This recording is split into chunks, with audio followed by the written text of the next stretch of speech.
Ladies and gentlemen, Jakub Míšek, PeachPie.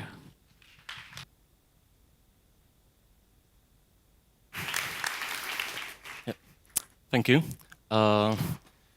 You haven't expected to hear about PHP on this conference, right? But don't worry, I'm a .NET developer. My name is Jakub Míšek, and I'm working with .NET actually since version like .NET Framework 1.0, so a long time ago. And at the same time, we have started to building a compiler of PHP, and that time PHP 4 for the .NET to prove that you can improve performance of PHP language, of a dynamic language, by compiling it on .NET and running it on .NET runtime. Because during this conference, you've heard amazing tricks and tips how to improve performance of your application. So now you can take advantage of the same improvements on your PHP code. But why? Why, right? Everybody asks this question, and it's a good one. First, you all like .NET. We all like .NET, and like most of us, or most of the companies actually, have some legacy PHP code. There's a lot of PHP code in the world. Approximately 80% of the internet is powered by PHP, so it's like too much, right? And we just, yeah. we just would like to make it working on .NET, on our project, in our Visual Studio or right there or anything. Make it a part of our .NET solutions. Make it working with the rest of our .NET components, .NET libraries. Second reason is the interoperability. Once you compile a language into .NET, it becomes a part of the family. You can call methods between all those languages that runs on the same runtime. You can pass objects, pass values without any overhead, without any marshalling, any serialization, anything. Just pass them and it will go through. So interoperability is a great one. You can make use of all the components of any language running on .NET and use them in another language. So you can compile something in PHP, make it a .NET library, and use the same thing in C# and vice versa. The same works in the other way. Next thing is a cross-platform thing.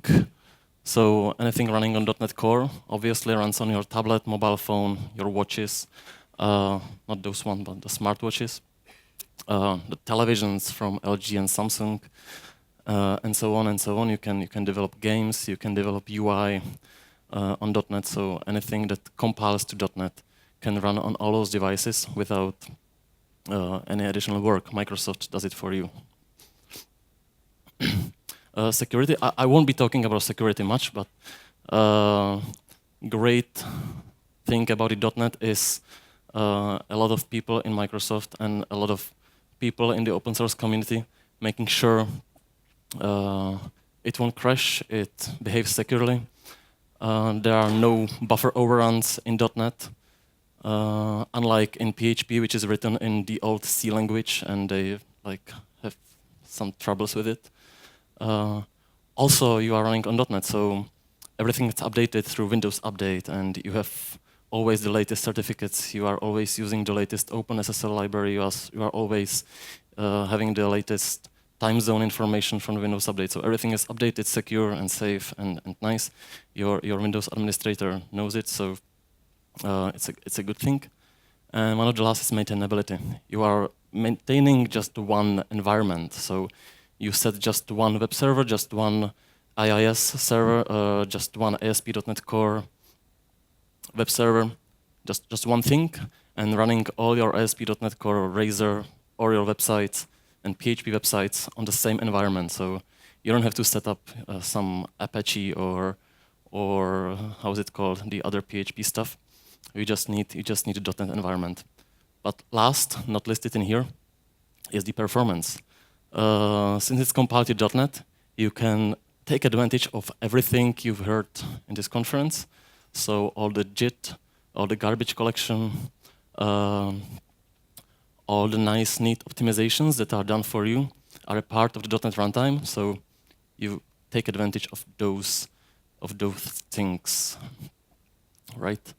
So let's take a look on the first example, right? In here we have Visual Studio. For example, this sample. You know Visual Studio, and what I have in here is I have a project containing PHP files, and it's in Visual Studio. I have another project in here, a C# project with some C# code. And what's nice about this, I can make references from the C# project to my PHP project. Like, it would be the same. And if you run the example, or we can take a look into the PHP files, for example. There's a nasty PHP class called user. It's just taken from the PHP. And I would like just to use it. So what if I run it? I have time, right? Let's compile it. OK, running. So the breakpoint hits in here. And if we press like step into, now we are in C# instantiating a PHP class. So F11, step into, and now we are in the PHP class. You can see the call stack. There is the C# code, some magic, which doesn't have to be there, but it's just a synthesized constructor, and the actual PHP construct method. So in this way, you are stepping into PHP code, doing some stuff, stepping out in C# again, stepping into in PHP again, stepping out, and so on and so on. So this is the benefit of compiling multiple languages on the same platform. But we can do more. Since we are compiling the PHP code into .NET, we can take advantage of the whole ecosystem of the .NET. So, for example, I have it prepared in here. We can call .NET methods from .NET libraries. So there's always a reference to the system DLL library, and it contains a debug class, WriteLine, for example.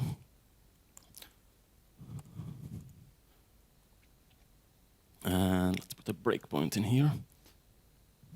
So if you run it, what actually happens is, let's step over, step into. What actually happens, it behaves like a C# code, so it calls the .NET method. This one will write something to my output in here. So if I step over, you can see it does something, then return back to PHP, and continues. All in the same process, on the same runtime. Yep. But since it's all the same runtime, I can do more stuff. Like, for example, I can extend the PHP classes in C#. So in here we have a C# class extending a class which is declared in PHP. We are using it somewhere, so and it behaves like you would expect it.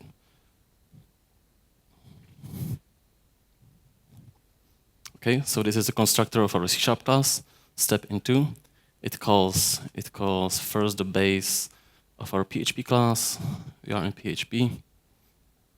So you can see on the call stack you have C#, PHP, and so on and so on. Back into the C# constructor and continue. The same with overriding the methods. You can just override PHP methods in C# and make it like a weird hybrid of those two languages. So that's very shortly what you can have, right? And how it works. This whole project is built on Roslyn platform, which is the Microsoft compiler platform, allowing you to make your own compiler if you want so. There is still a possibility to create a compiler for JavaScript, for example. So we are free to do it.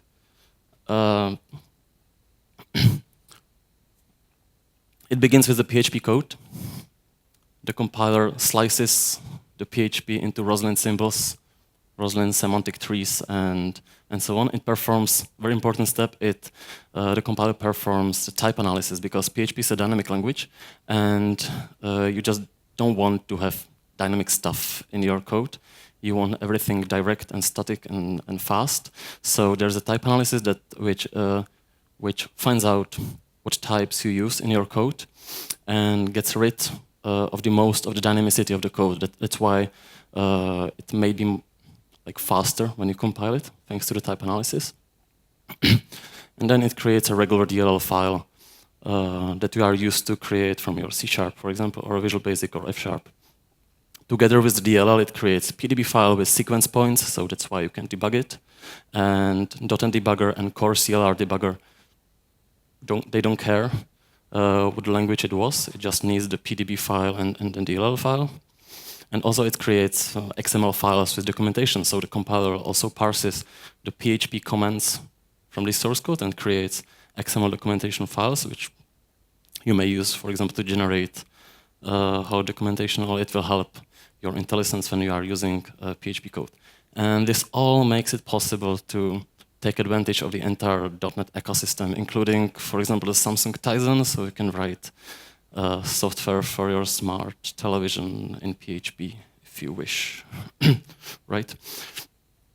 I hope you're not, but you can. And I would like to hear about it, but I'm not going to do it. So how it works? You can see I have the project in the Visual Studio, and that's because I have the MS Build project regular, like you are used to for CS profile. So this is just some PHP profile, for example. You can think about your own file extension, doesn't matter. What matters is what it contains. This is the project file of the PHP project, which is the only thing you have to create if you want to run PHP on .NET. Which also means you don't need to install anything. Like literally, this is the only thing you have to do, nothing else. There is just two differences to the normal C# project file. First is the SDK, which is a nice little touch that was introduced in Visual Studio 2017 Update 6. So you can have these SDKs, and if you don't have it installed locally, which you don't, like no one has, .NET or MS Build will find it on NuGet.org and will download it for you. And the SDK contains the entire compiler and everything. So even you don't have to install anything, .NET will install it for you, which is nice. The second difference is this line. We are defining the group of files, group of items called compile items. And we don't specify CS files in here, we specify PHP files in here. So this is like the input to the compiler, and it's the list of PHP files. This list is taken by the compiler, it does the stuff, and produces DLL and PDBs and all the things around. But what it actually creates is the DLL file, right? And we already built it, so we can take a look on the output of the build, because .NET applications consist of MSIL, of the intermediate language. The intermediate language was designed together with the C# like one-to-one correspondingly. So actually, IL language corresponds to the C# language, but it doesn't correspond to another language. So if you have a foreign language like F# or Visual Basic or PHP, you have to work around a little and find a way how to construct an IL instructions that would correspond to the actual source code. So in here, it created a regular stuff, a DLL file. You see those three files, PDB, XML. XML is the thing with the documentation things, and the DLL. So let's decompile the DLL. You can use ILDISM, but I prefer ILSpy, which is a little bit more user-friendly, right? Drag it over here. We have the DLL. So what was the original code? The original code was 3 files, and containing some class, containing some global functions, and some global code. PHP has global code, but C# doesn't. So how to compile a global code if C# doesn't have it, or global functions, or PHP classes in general? Let's see what's inside. First, there is, okay, this is not nice. So let's decompile it like to regular C#. So now we are basically compiling to IL and then decompiling the PHP back to C#. That's a little bit better. Okay. So this is what compiler creates-ish. Like creates a class, regular .NET class. That's why you can use it in C#, because now it's .NET class. With weird fields, method, some call site, it needs some call site, generated constructors and everything. So we have the regular .NET class with some metadata on top, because PHP needs a lot of reflection and it needs to know, for example, the source file where it was created and so on. It's still very usual, but does it global code?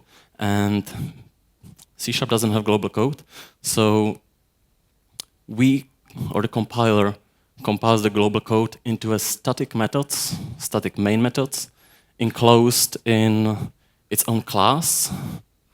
I think it's a static class, yeah. It creates a static class for each global code with some metadata and containing the global code in the main method with a very weird and a lot of weird calls to APIs. Anyways, that's how the compiler deals with something that's not in C#, and it has to do something about it. And it has to deal with a lot of stuff. It has to deal with all the constructs that you can do in PHP, but you cannot do it like in C#. It has to find a way. So it will, on top, look nice, but it actually isn't. For example, oh, by the way, you can try it online. We have the compiler online, so there's this website, try.peachpie.io. You can try it right now. See it? Yeah. Where you can write your PHP code and you can see the IL or decompile to C#, for example. So you can see what it does. And you can see it performs some neat optimizations, for example, for you. Like obvious stuff, like function exists.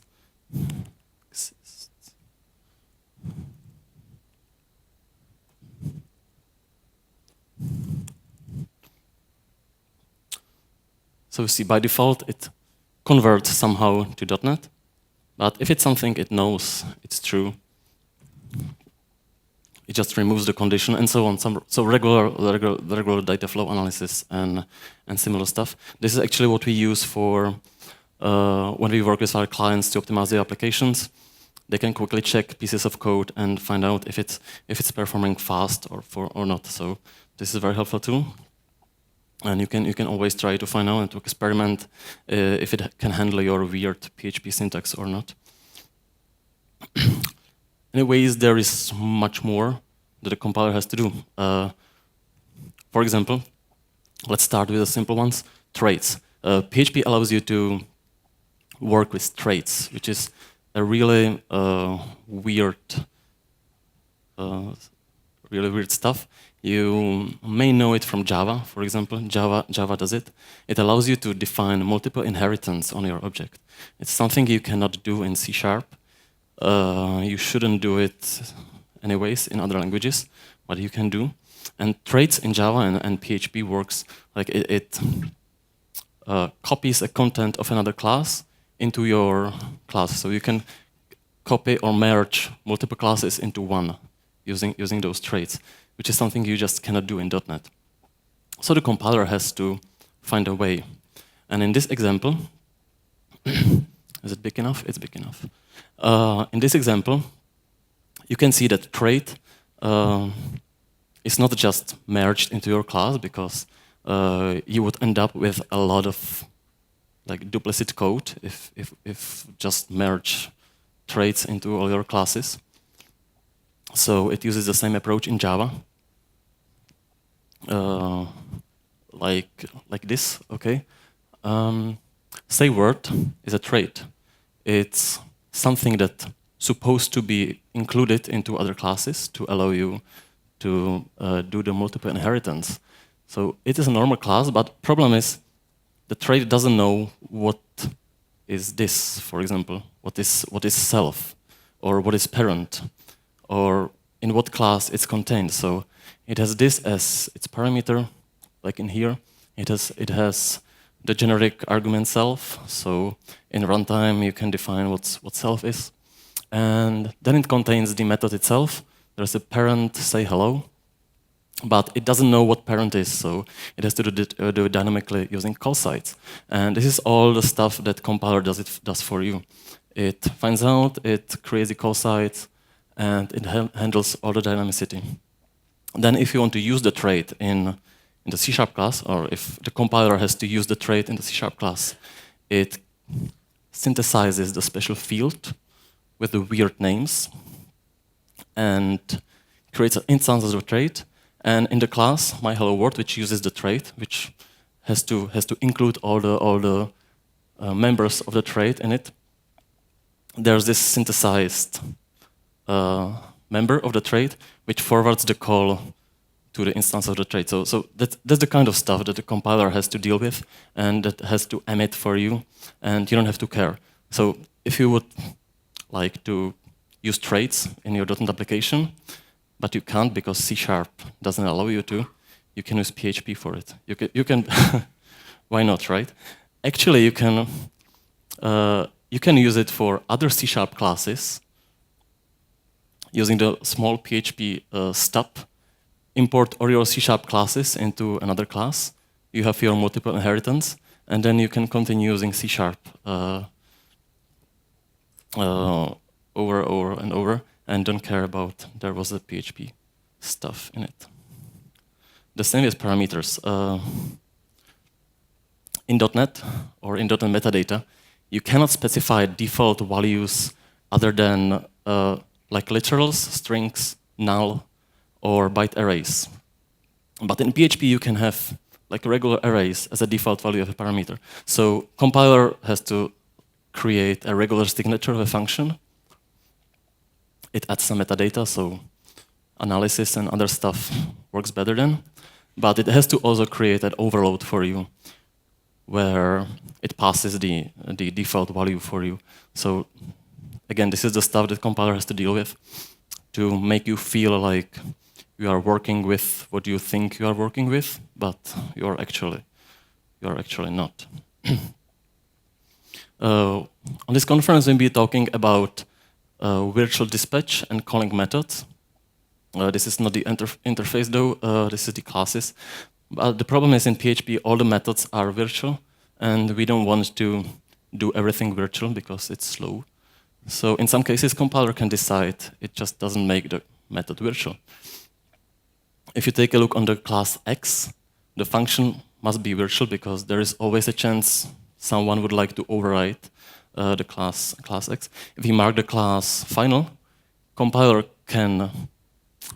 realizes that, hey, the function foo doesn't have to be virtual because nobody can override it anymore, and it skips the new slot virtual metadata, making the calls to the method faster. And this results in the actual use of the method. So if we are calling the first case, that new x foo, we have to make the opcode calling virtual. But the jitter anyways optimizes it and makes the call direct. It doesn't matter. The second case is shorter and faster because we can call the method directly. We know the function is not virtual, and the call can be much faster. The third case is an interesting one because you may think the variable x is of type x, which actually doesn't have to be true because on the last two lines anything could happen. In PHP, someone could just change the global variable to something else, so compiler cannot be sure about it. And it has to create a very ugly call site for it. Yeah, which is the same you get when you use dynamic variables in C#, actually. But in the result, this is pretty fast because it caches the method, what it has to call.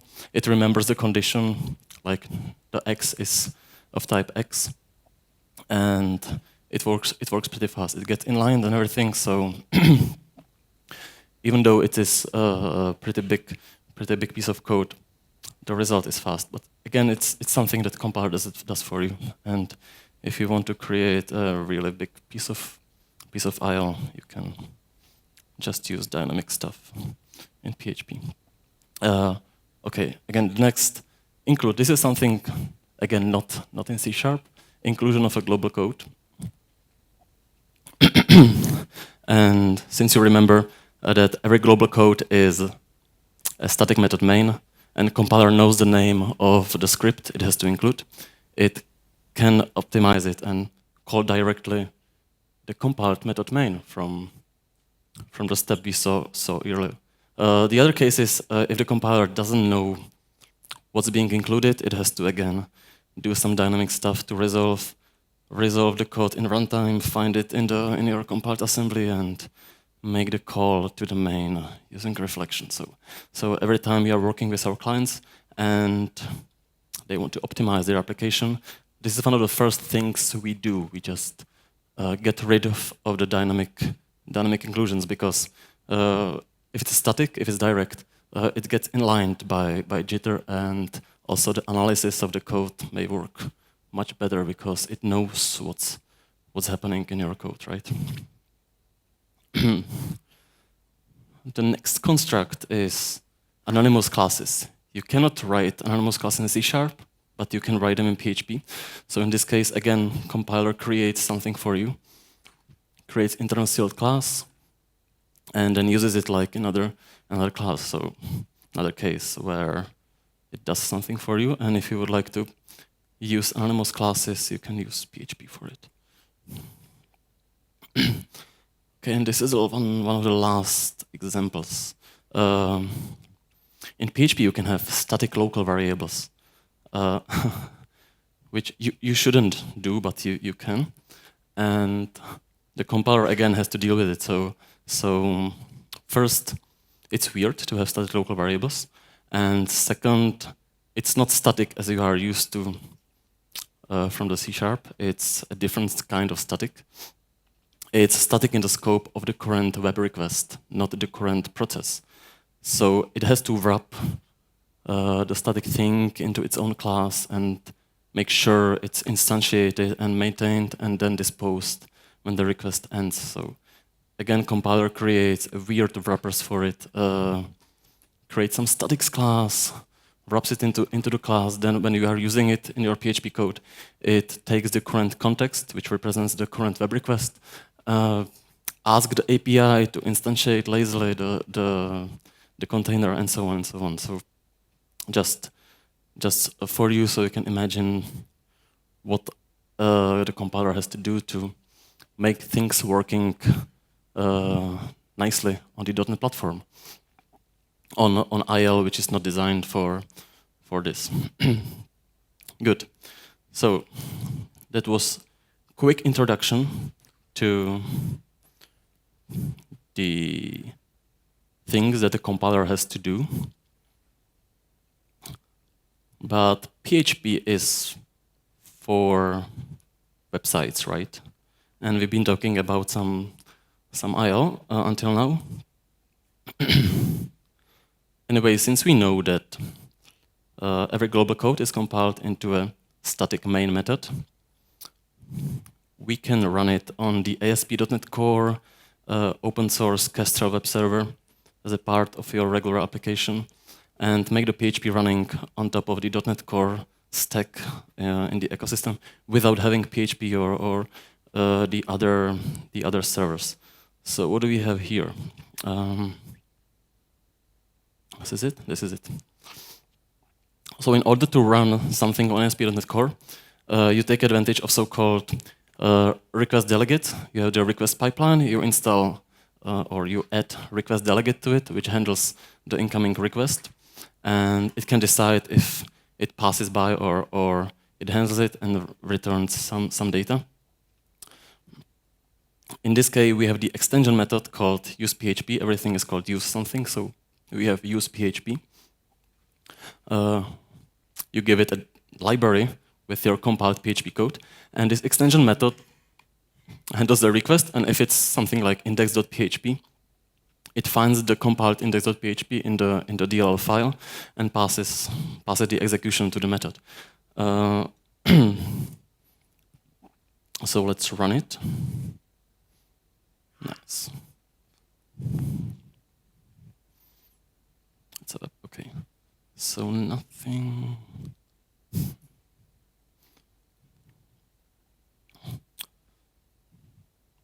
And basically that's it. Let's put a breakpoint here. So if you refresh the page, you see it requests the PHP code, continues to the next, and optionally do some stuff.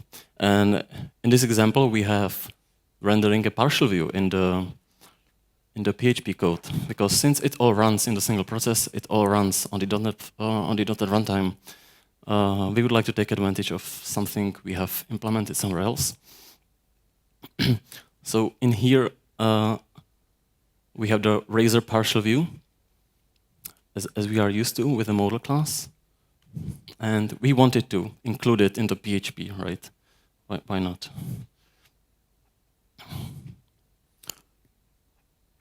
So what you see is another helper method called HTML partial.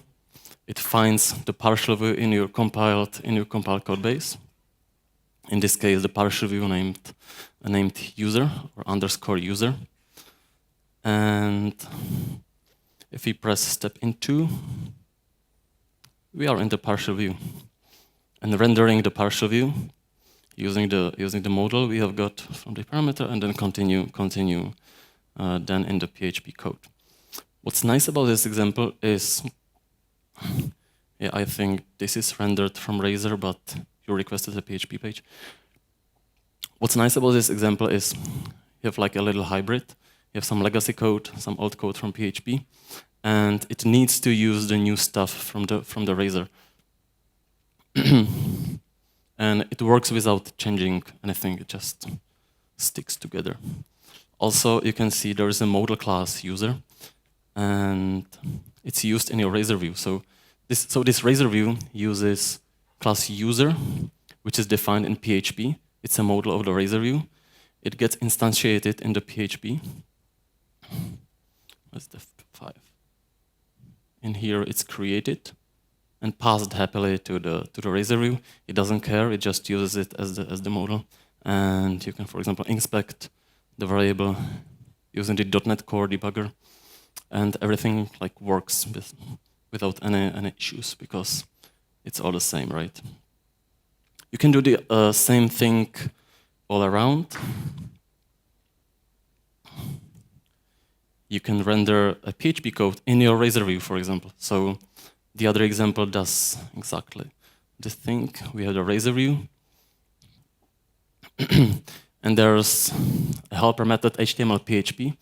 So you can render a PHP file in your Razor view the same way as you did with the PHP file and the Razor view before. Okay, rendering PHP view and going back to Razor. So with this approach, you have like both-way interoperability with PHP and Razor, and everything works nicely. Like you don't have to care. Okay, so it all works together. Why not? Let's stop it. But that's not enough, right? We need something useful. And yeah.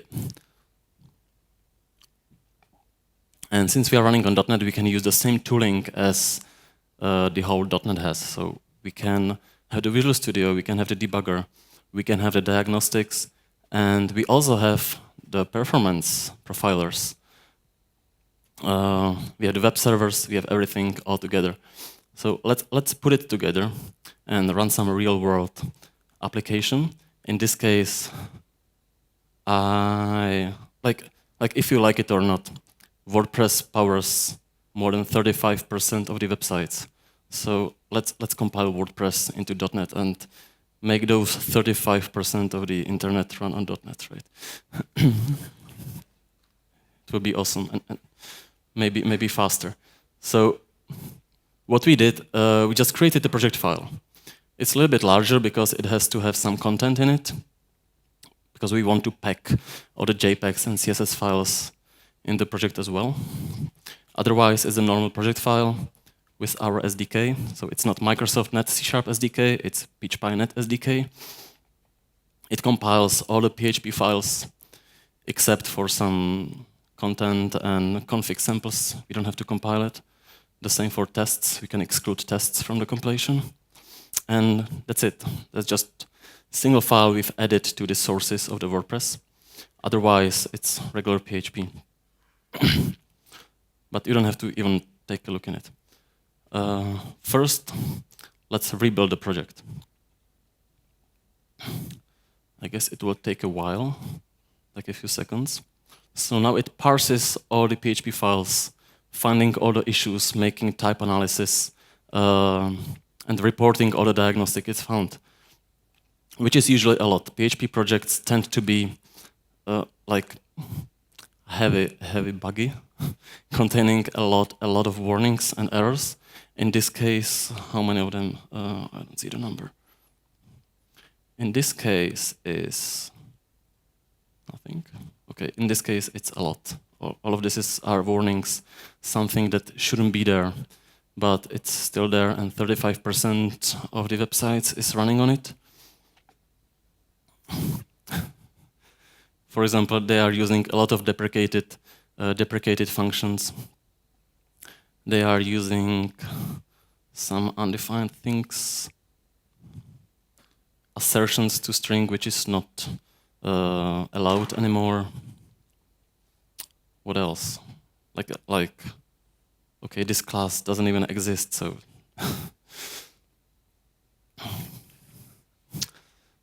Yeah. They really like to use undefined variables. They do it a lot. Like on most of the projects we see tons of undefined variables. Also, they have really mess in their arrays. They just define keys twice, which doesn't make any sense. It just overrides the first occurrence. Just do it. Because they don't have the compilation, so they just write the code, copy paste it from somewhere, run it, it works. And yeah, it would be nice if they would compile the project. Anyways, then in here we have the Kestra web server, and we run the WordPress on this web server. So let's run just F5. And meantime, also another nice touch. Come on, another nice touch. Every time you create a DLL file in .NET, you can always, or you automatically get NuGet packages of your compiled project, right? I have it in here in pack. So what we have in here is entire WordPress, or it can be any of your library, any of PHP library, any of PHP component, packed automatically into a NuGet, which doesn't contain any sources. It contains just the compiled DLL, the PDB files, and so on.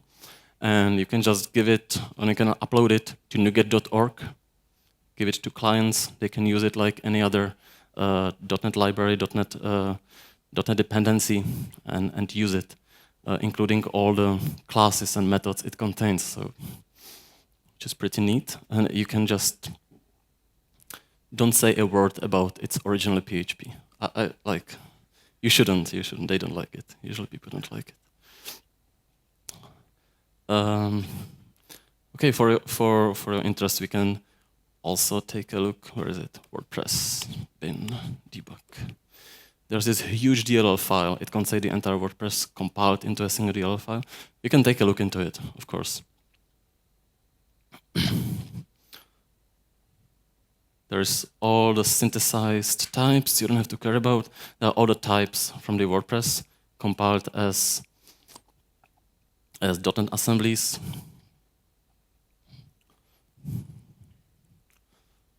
Yeah, there's too much of them. I don't know why they don't like using namespaces, so the classes are just there. Also, there are all the source files compiled with those main methods, okay, containing a bunch of stuff. Why not? Usually you shouldn't care about it, but it's nice to see that it works. And okay, close this one. Anyways, now it's compiled and running, so if we just request, what was it, 5004. Okay, now the jitter is working, so now we are blaming jitter for it. You should make it faster. And I have enabled diagnostics, I guess. Yep.